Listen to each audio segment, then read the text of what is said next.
Alors, le texte, c'est très traditionnel. Donc, on va aller ici, par exemple, à boîte à outils. On a titre ici. Je vais cliquer sur titre et on va avoir en fait tout un tas de choses. Donc, par exemple, il suffit de regarder et de venir de gauche à droite. Ça nous permet de voir un petit peu.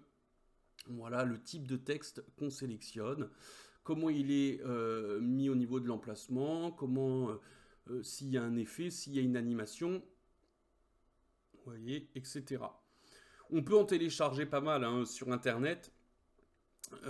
Et puis en sachant qu'ils sont tous reparamétrables. Donc on va prendre par exemple le texte basique. Alors on a custom title, bon je sais pas, au niveau de l'accent anglais c'est pas top, ou le basique. Donc je vais prendre dans un premier temps le basique. Je double-clique, alors bien entendu je vais venir le glisser déposer, voilà. Donc ici effectivement j'ai basique title. Donc ça, c'est un texte basique. Et pourquoi basic title et texte tout court et texte plus? Je le sélectionne ici, je vais aller dans l'inspecteur ici, et on voit que dans vidéo, je peux aller dans titre et paramètres. Les paramètres, on retrouve effectivement les propriétés qu'on a vues tout à l'heure dans la vidéo concernant le panneau inspecteur. Et ici dans vidéo, j'ai ce qui concerne effectivement mon titre. Donc il suffirait effectivement de mettre par exemple, je sais pas, DaVinci Resolve ici, ça écrit DaVinci Resolve. Je peux choisir la fonte, je peux choisir le style en lien avec la fonte, la couleur, je peux jouer avec la taille, je peux faire tout un tas de choses. Ce qui est intéressant, c'est que ici, en fait, on a par exemple texte enrichi. Alors on se demande pourquoi texte enrichi. Et on voit ici un petit carré, enfin plutôt un losange, qui nous indique qu'il y a une animation clé. Une animation clé, on le verra en temps voulu, mais ce qui est intéressant, c'est que si je mets texte enrichi avec des clés d'animation, c'est-à-dire que je vais pouvoir, à un moment donné du temps, dire ici tu affiches tel mot, ici tu affiches tel mot, ici tu affiches telle lettre, ici tu affiches tel mot, etc. C'est pour ça qu'on appelle ça un texte enrichi. Après, en soi, il n'y a pas grand-chose à présenter, hormis que c'est digne d'un traitement de texte. On a l'espacement des lettres, on a l'interligne, mais bien entendu, il faudrait pour ça que je me mette éventuellement comme ça pour voir l'interligne. Ici, bon bah voilà, si je veux mettre en majuscule, si je veux mettre comme si avec le fait de souligner, tout en majuscule, tout en minuscule, etc., etc., etc. Les alignements, bon après, comme son nom l'indique, hein, les positions, le zoom, etc. Je vois que là j'ai des animations clés. Le contour, si je veux effectivement mettre un contour ici par exemple, je sais pas, je vais mettre allez, un contour allez, jaune comme ça, hop, et puis la taille en fait du contour. Les ombres, si je veux projeter une ombre, alors une ombre noire ici ça va rien donner, mais par exemple si je me mets, allez je vais me mettre pareil comme ça, je projette une ombre, donc bah, du coup ça va effectivement projeter une ombre, bien que ici j'ai juste du noir et que j'ai pas d'image en arrière-plan, donc ça va rien donner. Bon, bah, l'arrière-plan, si je veux effectivement un arrière-plan par exemple d'une autre couleur, hop, ici et ici par exemple. Alors pourquoi il marche pas ici et ici, je ne comprends pas parce qu'il n'y a rien en dessous.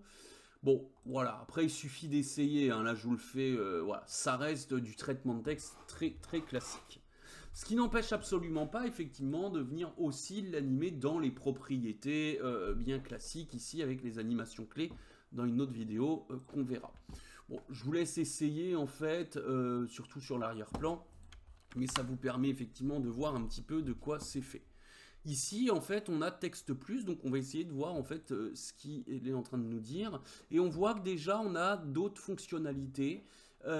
J'ai texte, ici j'ai une animation clé. En fait, c'est ni plus ni moins pour voir le texte enrichi.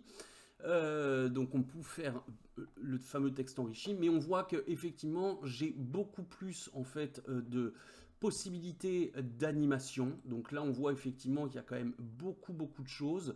Vous voyez, commande avancée, j'ai quand même beaucoup plus de choses. Ici, j'ai la disposition, j'ai la transformation, j'ai les ombres avec effectivement beaucoup plus de choses où on peut les paramétrer. Vous voyez, par rapport aux images, j'ai des paramètres ici. Donc, on voit que le texte plus a vraiment plus de fonctionnalités. Bon, là, il faudrait vraiment rentrer dans un cas bien précis. Et puis, bah voilà, après, hein, si par exemple ça j'ai envie de le mettre, je regarde et je me dis, il est effectivement animé, par exemple. Je peux essayer de comprendre comment c'est fait. Donc ici, vous voyez, le background reveal, là. Donc je vais mettre par exemple, je sais pas, DaVinci Resolve, par exemple. Hop, je change.